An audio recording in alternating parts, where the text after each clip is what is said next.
Alrighty boys, 2022 Ford Raptor here for you, and we got a cold air intake JLT performance coming at you. And yeah, will it make a little more power? Probably. Will she suck a little harder? Most definitely. And yeah, we got some more goodies coming for the Raptor. Mods, we do have bone stock exhaust. Actually, AWE did hit me up. They do want to send me a new exhaust, so hopefully they come through and get a new exhaust on the Raptor. But up front, we do have an ADB from bumper, upgraded intercooler, light bars, pods, the whole shebang. And yeah, now a little cold air intake action, and we got to get a fresh tune, and I want the exhaust. And then she'll be ready to be a certified ripper. Step one of every install, throw the directions completely in the trash because I'm a YouTube mechanic, I will take that sticker out because I'm going to need that. And yeah, we do not need these, so goodbye. Alrighty boys, step one, you're going to want to start removing all the clamps, get these disconnected, 1, 2, pop all these off, and yeah, remove your old filter, get the box moved out of the way, and yeah, you guys pretty much know the drill. We're going to start unbuttoning everything in here, and once we get all this out, we're going to clean up a little bit and get a little more room, and we can kind of see what we're working with. Looks like a pretty simple install today, and yeah, we're going to get it going here in a minute. I think we got to take this off, I'm not too sure, but I'm taking it off just to make sure. And yeah, this one looks a little tricky. I don't know how to take that one off, but we're gonna finesse in a second. Either we're gonna snap a clamp or we're gonna get an intake installed today, boys. But we're getting it going. So yeah, this is a open box one, so this one's gonna look pretty sick. Intake's gonna be open. You're gonna be able to see that. It's not the best for off-roading. Everyone says you want the closed box, but you want a little more power out of your truck, want it to make a little more cool noises, and you want it to breathe just a little bit better. I say go with the JLT, but save your stock stuff. If you ever go mudding, this one's better, and you can put your paper filter back in it just in case, God forbid, you suck up a little bit of water. It doesn't make it into your little V6 twin turbo, and you have a natural disaster on your hands. All right, boys, next step is once you get both clamps loosened, you should be able just to wiggle this pipe right off, and you got to make sure it's out of the locking position. It looks easier than it does. Boys, I forgot to hit record, but yeah, just make sure you twist it. Obviously, thin side, fat side. Same thing, thin side, fat side, and then just wiggle it out.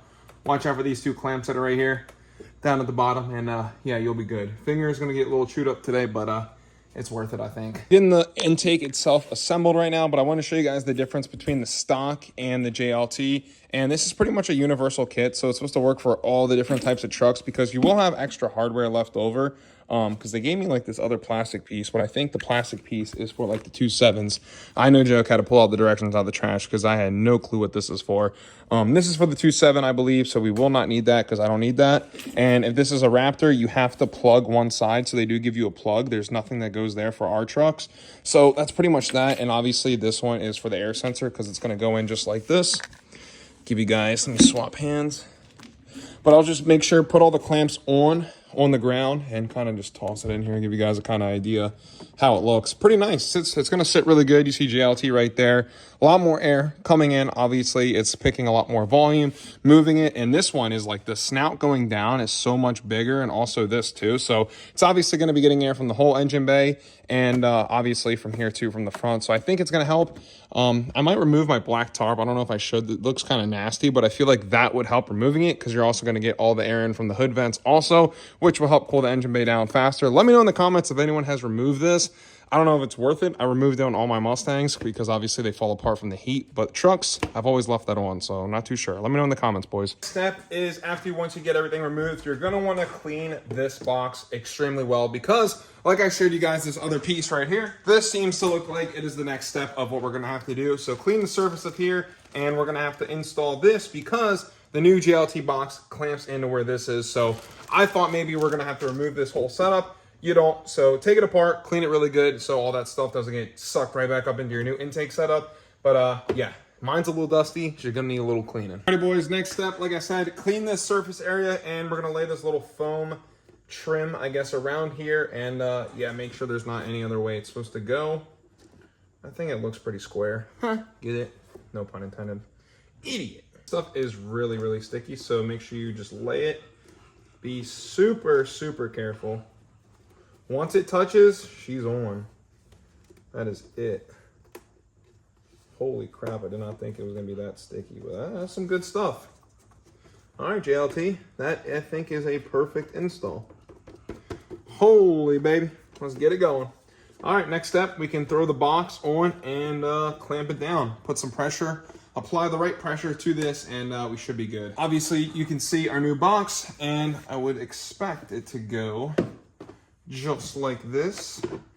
Clamp it on in, just like that. And clamp her down with the factory Ford clamps from the factory box. The left side's being a little finicky here. Come on. Come on. Okay, we might have a situation here. All right, I think I got it now. Come on, come on. All right. Running into a pickle. All right, she's on. Snapped my finger. She's good. Alrighty, boys, once you get the whole intake assembled, I'm going to give you some pointers. This stock one, you really don't need nothing off of it, so leave that off to the side. And when you're buying this, you're going to be left with a few other things. You're going to be left with this, because I'm not installing that. One extra clamp that you do not need. I don't even know, God, what's that for. This little piece of 3M that was also for this, but I think this is going to look super cheesy and cheap because it's going to go right here like that, and then you're going to stick that on. I don't know, it just kind of looks really cheap, and I don't like it. So that was that. There's a couple things you're going to need to watch out for when you're doing this. One, make sure all the clamps are on properly. And two, you're going to have to finagle a few things. One, don't put the intake on right away. I assembled the whole thing, so that's one thing you don't want to do. So take this intake off when you're doing it. Also, put this big clamp on first. That big clamp for the bottom one is easier to do. Take a little WD-40, rub it around the rim of all the stuff that helps it slide on a little bit better. Don't use too much, just a little bit enough just to like oil it up so it doesn't slide off. But the clamps are pretty tight, and you can see Ford's pretty cool because they put rubber stoppers, all the plastic little notches right there. So that's pretty clutch. And obviously when you're doing it, you can make sure all your clamps are facing the same way. Same thing goes for this side. Right there, you really don't need directions. This is all you're going to be left with is your factory pipe right there and your factory lid box right there. That is all that is going to be left.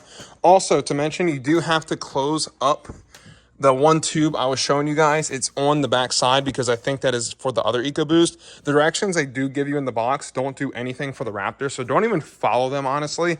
Follow this video. So much easier, so much better. And yeah, also you don't need to remove any of these. I thought you would because I was looking at the directions for the 2.7 EcoBoost because I was like, hold up, why is it telling me to take this stuff off and you got to cut something and disconnect it?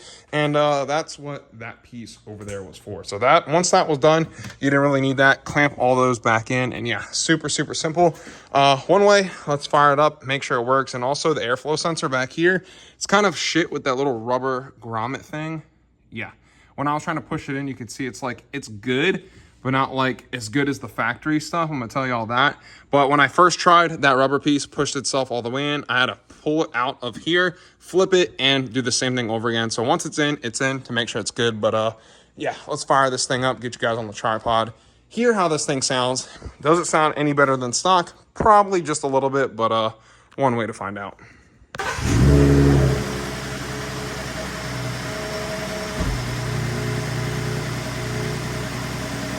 It's working. No leaks.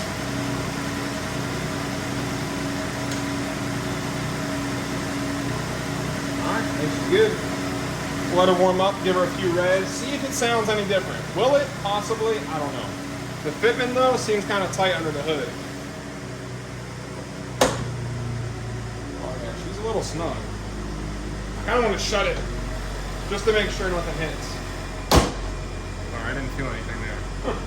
Nothing felt like it hit. This should also help with fuel mileage because your inlet air temperatures are way better. And oh yeah, she's not even rubbing on anything. No scuffs, no marks. She's good. Give her a little bit of gas, see how she sounds. Why don't you just be that stupid lock?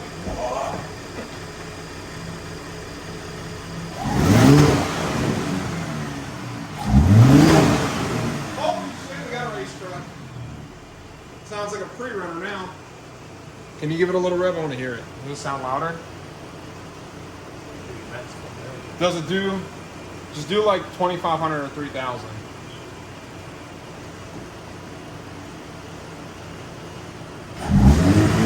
Oh yeah. Oh my god. Holy shit. I think I accidentally put a Hellcat motor in here. Yep, killer. I think she's good. And yeah, boys, that's how you get ready for the Baja 1000. So I did do a little bit of testing. We were picking this up about, I want to say about a month later. I filmed this. We put about 2,500 miles on the Raptor. I actually just got back from a full trip of, actually, if you guys are Mustang people too and not just Raptor people, my father also does have a 2024 EcoBoost Raptor that he just got. We sold the Raptor R to go back to an EcoBoost because the gas mileage was so horrendous in the R. It really wasn't even like worth it daily driving. But anyway, besides the point, I just got back from the Dark Horse Racing School and I put over 1,300 miles round trip going all the way to Concord, North Carolina and back all the way to where I'm from. And yeah, Raptor did pretty good. About 16.5 miles to the gallon. I was running about 80 miles an hour the whole time with the big Nittos.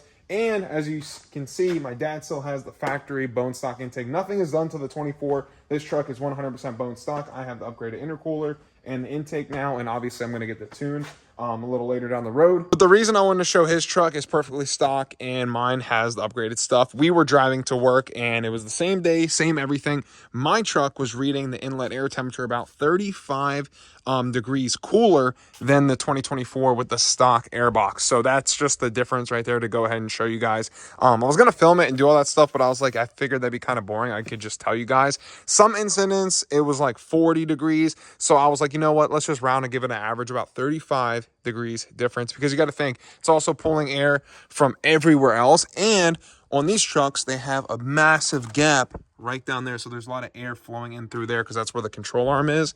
And all that air is getting pushed up into the wheel well and into the engine bay. And you can see literally the light through right there too. So that is also pulling cool air from everywhere else around here and down into the motor.